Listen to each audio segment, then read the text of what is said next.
क्या आपने कभी सोचा है कि जब रात के सन्नाटे में ट्रेन की आवाज़ गूंजती है तो सिर्फ वो एक सिग्नल होता है या फिर किसी की आखिरी चीख। नमस्कार दोस्तों, स्वागत है हमारे चैनल कार्टून कैफ़े पर। आज की कहानी एक ऐसी ट्रेन की है जो अपने स्टेशन पर कभी नहीं रुकती, सिर्फ गुजरती है तो जिंदा लोगों को लेकर और मुर्दा आत्माओं को छोड़कर। अपने हेडफोन लगा लीजिए और कमरे का दरवाज़ा बंद कर लीजिए, क्योंकि आज के रात का सफ़र बहुत लंबा होने वाला है। इस कहानी की लेखिका हैं अंकिता, आपकी होस्ट और दोस्त। रात के 11 बज चुके थे। मुंबई में तेज बारिश ने शहर की रफ्तार बदल दी थी, लेकिन रिया की मुश्किलें अभी अभी शुरू हुई थी। बॉस की डांट और डेडलाइन के चक्कर में उसने अपनी लोकल आखिरी ट्रेन भी छोड़ दी थी। वह अपने माँ से कहती है, हाँ माँ, बस निकल रही हूँ। ऑटो नहीं मिला तो पैदल ही स्टेशन जा रही हूँ। प्लीज दरवाजा खुला रखना और सो मत जाना।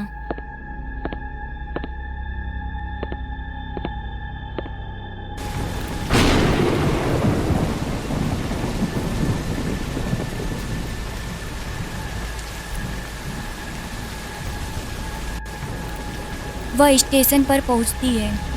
स्टेशन पर आज अजीब सा सन्नाटा था। आज प्लेटफार्म नंबर 4 एकदम वीराना था।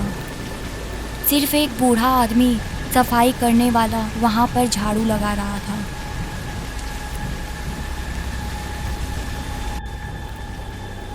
रिया ने डरते डरते उस आदमी से पूछा, ये विरार जाने वाली आखिरी ट्रेन कब आएगी? आएगी, पर वह रुकती नहीं बेटी। उस पुरानी गाड़ी में मत चढ़ना, वो रास्ता भटक चुकी है। क्या? ये आप क्या बोल रहे हैं? मुझे घर जाना है और मुझे ट्रेन चाहिए। रिया ने उस बूढ़े आदमी की चेतावनी को वहम समझा। तभी कुहरे को चीरते हुए एक जंग लगी हुई पुरानी ट्रेन आकर उस प्लेटफॉर्म पर रुक जाती है।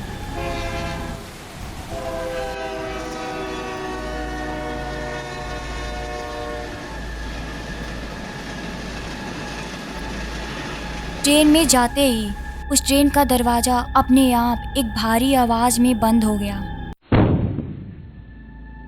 बाहर बारिश थी, पर अंदर की हवा ऐसी थी जैसे मानो किसी ने मुर्दा घर का दरवाजा खोल दिया हो। अरे यार, इतनी ठंडी है जैसे इस बोगी में कोई रूह जम गई हो।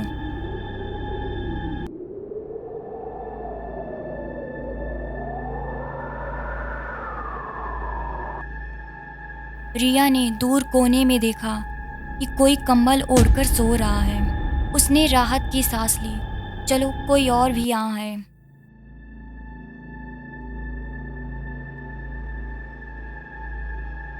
उसका फोन वाइब्रेट हुआ और तभी अचानक उसके फोन की बैटरी 80% से सीधे 15% पे आ गई और सिग्नल गायब हो गया। ये फोन को क्या हो गया? माँ को मैसेज भी नहीं कर पाई। ट्रेन अपनी रफ्तार पकड़ चुकी थी, लेकिन पहियों की आवाज़ छुप छुप नहीं, बल्कि ऐसी आ रही थी जैसे कोई जंजीरों में घसीट रहा हो।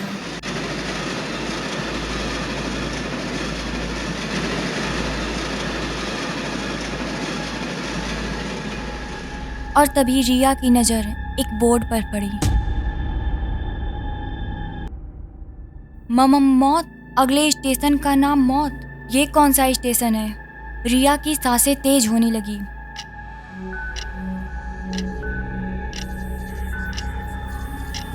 उसने उस सो रहे आदमी को जगाने का सोचा। वह उसके पास जाती है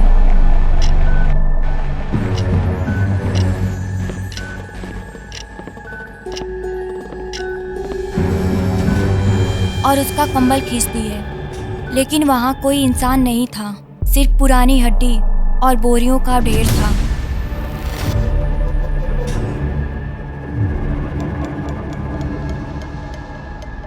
वह जोर से चीखी, ओ माय गॉड, ये क्या हो रहा है मेरे साथ? अचानक उस बोगी की लाइटें तेज चमकी।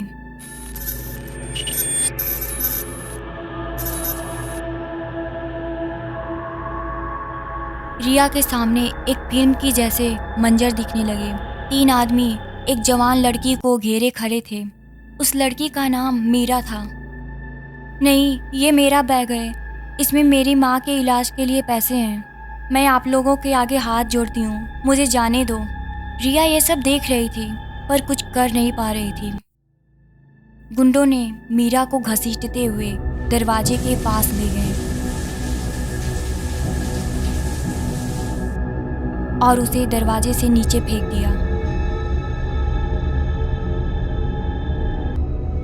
मीरा ने गिरने से पहले रिया की आंखों में देखा था, जैसे वो कह रही है मेरी मदद करो। रिया बोली, नहीं रुको, उसे जाने दो, उसे नीचे मत फेंको। भाई, आज फिर एक अच्छा शिकार मिला है। इस लड़की के पास अच्छा बैग लग रहा है। रिया हिम्मत जुटाकर कहती है, तुम लोगों ने मीरा को मारा था ना, आज तुम नहीं बचोगे। मीरा? वो तो कब की मर गई, अब तेरी बारी है। जैसे ही वह गुंडे रिया की तरफ आगे बढ़े, मीरा की रूह हवा में प्रकट हो गई। उसकी आंखें लाल थी, एकदम खून जैसी, और चेहरे पर घसीटने के निशान थे। आज मेरा सफर पूरा होगा, तुम सबको नर्क भेज।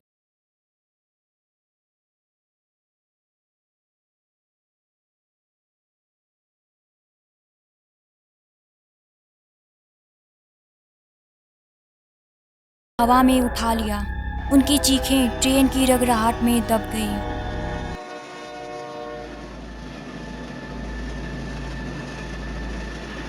छोड़ दो हमें, बचाओ, हमें माफ कर दो।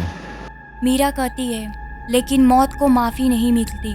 तुम लोगों ने मुझे इसी दरवाजे से फेंका था ना। वह उन्हें घसीटते हुए बाहर दरवाजे के पास ले गई और बाहर फेंक देती है, और फिर सन्नाटा छा गया।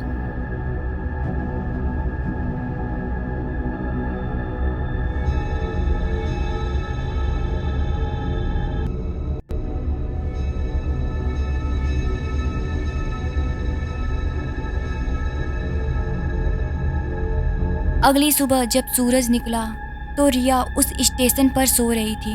पुलिस आई और रिया को जगाया। मैडम, यहाँ क्यों सो रही हो? यह स्टेशन तो 15 साल पहले बंद हो चुका है। पर मैं तो ट्रेन में थी ना, और वहाँ पर लाशें पड़ी होंगी। पुलिस ने जब पटरियों पर देखा